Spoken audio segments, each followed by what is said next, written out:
નમસ્કાર મિત્રો હમણાં જ વર્લ્ડ ડાયાબિટીસ ડે હમણાં જ ગયો છે, તો અત્યારે આપણે એના સંદર્ભમાં એક અગત્યના ખૂબ જ અગત્યના ટોપિક ઉપર આપણે ચર્ચા કરીશું. મિત્રો હું છું ડૉક્ટર ધર્મેશ ગોહેલ, બાળ રોગ નિષ્ણાંત. મારી હોસ્પિટલનું નામ છે નક્ષત્ર બાળકોની હોસ્પિટલ અને મારી હોસ્પિટલ રાજકોટમાં આવેલી છે, ઢેબર રોડ ઉપર, મધુરમ હોસ્પિટલની બાજુમાં. મિત્રો, આપ સૌ જાણો જ છો કે ડાયાબિટીસ જે છે એ બહુ જ વધુ પ્રમાણમાં વધતો જાય છે અને હવે હમણાં જ રિસન્ટલી સર્વે કરેલો હતો સરકારે, તો એમાં ગુજરાતના 3% બાળકોને ડાયાબિટીસ હતો અને 21% જેટલા બાળકો જેની ઉંમર 5 થી 18 વર્ષની હોય એવા 21% બાળકોને પ્રી ડાયાબિટીસ હતો. એટલે આ ખૂબ જ ચિંતાજનક અને ચેતવણીરૂપ આ જે સર્વેનું પરિણામ છે એ હતું. તો મિત્રો, આપણે આજે એ બાબતમાં ચર્ચા કરીશું કે પ્રી ડાયાબિટીસ એટલે શું. ડાયાબિટીસ વિશે તો આપ સૌ જાણતા જ હશો, તો પ્રી ડાયાબિટીસ કોને કહેવાય એના વિશે આપણે ચર્ચા કરીશું અને પ્રી ડાયાબિટીસથી શું શું કોમ્પ્લિકેશન્સ થઈ શકે, શું શું તકલીફ થઈ શકે એના વિશે આપણે ચર્ચા કરીશું.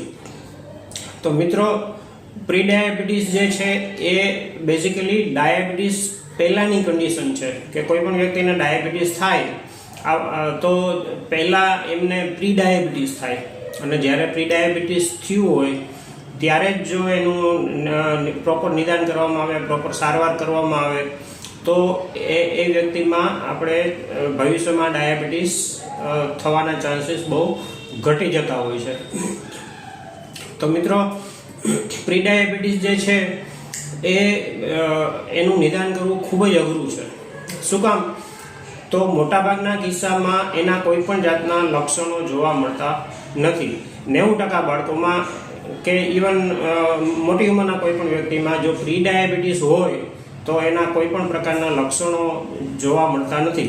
એટલે કે કોઈ વ્યક્તિને પ્રી ડાયાબિટીસ હોય છતાંય એ વ્યક્તિને પોતાને પ્રી ડાયાબિટીસ છે એ ખબર જ નથી પડતી અને જ્યારે ડાયાબિટીસ થઈ જાય ત્યારે છે કે એમને ખબર પડે છે, પણ ત્યારે બહુ મોડું થઈ ચૂક્યું હોય છે. કેમ કે એકવાર ડાયાબિટીસ થઈ જાય પછી એને રિવર્સ કરવો એટલે કે નોર્મલ કરવો એ ખૂબ જ અઘરો છે.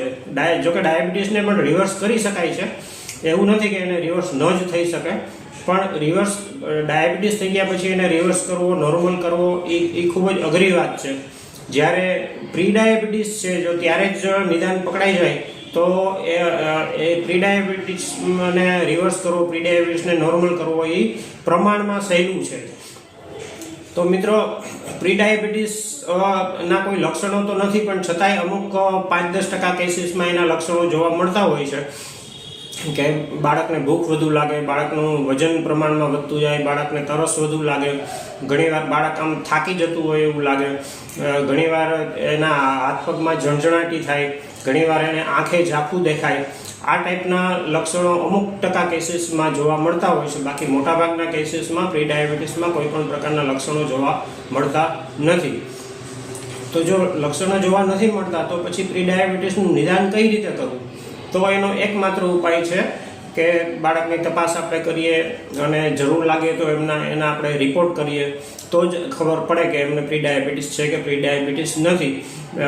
બ્લડની અંદર 3-4 પ્રકારના રિપોર્ટ જનરલી કરતા હોય છે કે બાળકનું ભૂખ્યા પેટનું બ્લડ સુગર કેટલું છે, જમ્યા પછીનું કેટલું છે અને એના 3 મહિનાની એવરેજ જે સરેરાશ બ્લડ સુગર જે છે એ કેટલી છે, એમાં બાળકમાં કોઈ ઇન્સ્યુલિન રેઝિસ્ટન્સ છે કે નહીં એના માટે હોમા IR કરીને એક ટેસ્ટ આવે એ કરવામાં આવતો હોય છે. એટલે આવી રીતે બધા લેબોરેટરી ટેસ્ટ કરીને આપણે અગાઉથી જાણી શકીએ કે બાળકને પ્રી ડાયાબિટીસ છે કે નહીં. આ જાણવું એટલા માટે જરૂરી છે કે જો બાળકને અથવા તો કોઈ પણ મોટી ઉંમરના વ્યક્તિને પ્રી ડાયાબિટીસનું નિદાન થાય અને એમના લાઇફસ્ટાઈલમાં ચેન્જીસ કરીએ અને પ્રોપર સારવાર આપીએ તો એ વ્યક્તિને કે એ બાળકને ડાયાબિટીસ ન થાય અને પ્રી ડાયાબિટીસના કારણે જે કોમ્પ્લિકેશન્સ થતા હોય એનાથી બચી શકાય. તો પ્રી ડાયાબિટીસના સિમ્ટમ્સ એટલે કે લક્ષણો વિશે તો આપણે વાત કરી. તો હવે પ્રી ડાયાબિટીસનું નિદાન કરવું શું કામ જરૂર છે, એનાથી શું તકલીફ થઈ શકે, એનાથી ભવિષ્યમાં શું કોમ્પ્લિકેશન્સ થઈ શકે. તો કોમ્પ્લિકેશન્સમાં ઘણા બધા કોમ્પ્લિકેશન્સ થઈ શકે. જેમ ડાયાબિટીસના કોમ્પ્લિકેશન્સ થઈ શકે છે, એવી જ રીતે પ્રી ડાયાબિટીસના પણ કોમ્પ્લિકેશન્સ થઈ શકે છે. અને એ કોમ્પ્લિકેશન્સમાં હાર્ટ એટેક આવી શકે. આજે ઘણા લોકોને નાની ઉંમરે જે હાર્ટ એટેક આવતા હોય એનું એક કારણ આ પ્રી ડાયાબિટીસ પણ છે. અને સ્ટ્રોક પણ આવી શકે. એટલે સ્ટ્રોક મતલબ કે આપણે જે સાદી ભાષામાં લખવો કહીએ કે કોઈ પણ એક અંગ જે છે આપણું શરીરનું, કોઈ ડાબી બાજુનું, કોઈ જમણી બાજુનું, હાથ પગ જે છે એ કામ કરતા બંધ થઈ જાય, એમાં લખવાની અસર થઈ જાય, એને સ્ટ્રોક કહેવાય. એટલે એ પણ થઈ શકે. બ્લડ પ્રેશરની પ્રોબ્લેમ થઈ શકે. કોલેસ્ટેરોલ છે એમનો પ્રોબ્લેમ થઈ શકે. કિડની પણ ડેમેજ થઈ શકે. અને જે આપણા જે ચેતાતંતુ જે છે એને પણ ડેમેજ થઈ શકે. અને એને કારણે આપણા શરીરનું કોઈ પણ અંગ જે છે એ એમાં જણજણાટી થાય કે એ અંગ ખોટું પડી જાય કે એવું પણ થઈ શકે. આપણી જે બ્લડ વેસલ્સ જે છે, લોહીની નળીઓ, બરાબર, એમાં પણ પ્રોબ્લેમ થઈ શકે. એ સાવ એકદમ સાંકડી થઈ શકે. એના કારણે શરીરના અમુક હિસ્સામાં લોહી મળે નહીં. અને હાથ પગમાં કોઈ અમુક કિસ્સામાં લોહી ન મળે તો એમાં ગેંગ્રીન કે એવું પણ થઈ શકે. અને અમુક કિસ્સામાં એમ્પ્યુટેશન પણ કરવું પડે. એમ્પ્યુટેશન એટલે કે એ જે તે હિસ્સો જે છે એમાં ગેંગ્રીન થઈ ગયો હોય ને સાવ નકામો થઈ ગયો હોય તો એને આપણે કાપી નાખવો પડે. એટલે જેમ ડાયાબિટીસના જેમ ઘણા બધા કોમ્પ્લિકેશન્સ છે, એવી જ રીતે પ્રી ડાયાબિટીસના પણ ઘણા બધા કોમ્પ્લિકેશન્સ છે. અને આજે હમણાં સરકારે સર્વે કર્યો, એમાં 21% બાળકોને પ્રી ડાયાબિટીસ જોવા મળ્યો. 21% એટલે ખૂબ જ ઊંચો આંકડો કહેવાય. કે આપણા ઘણા ફેમિલીમાં સંયુક્ત ફેમિલી હોય, તેમાં 5 બાળકો દાખલા તરીકે હોય તો 5 બાળકમાંથી 1 બાળકને પ્રી ડાયાબિટીસ હોવાની સંભાવના છે. એટલે આ એક ખૂબ જ ચિંતાજનક અને ખૂબ જ ઊંચો આંકડો કહેવાય.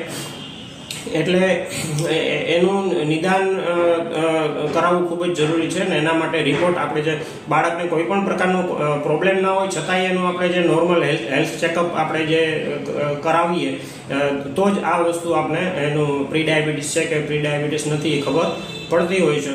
તો મિત્રો, આપણા કુટુંબમાં જો કોઈ પણ બાળક હોય ને એમનું આ ટાઈપનું હેલ્થ ચેકઅપ કરવું હોય તો ચોક્કસ આપ સંપર્ક કરી શકો છો.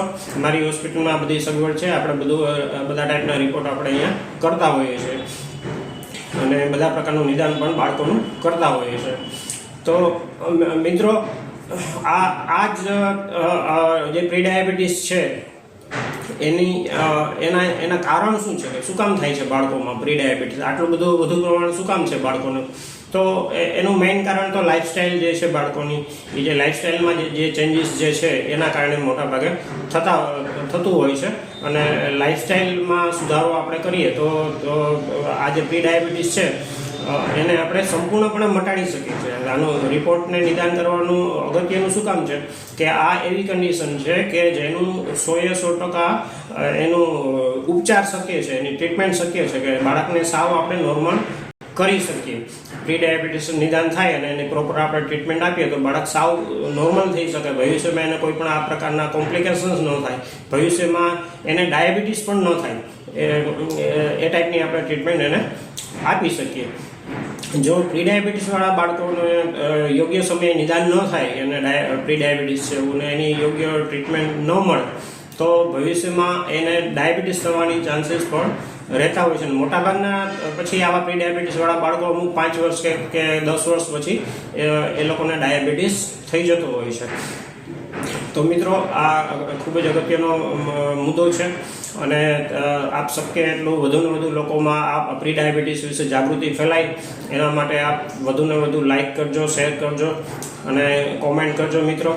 અને આ વિડીયો કેવો લાગ્યો એ બાબતમાં પણ આપણે ચોક્કસ કોમેન્ટ કરજો મિત્રો.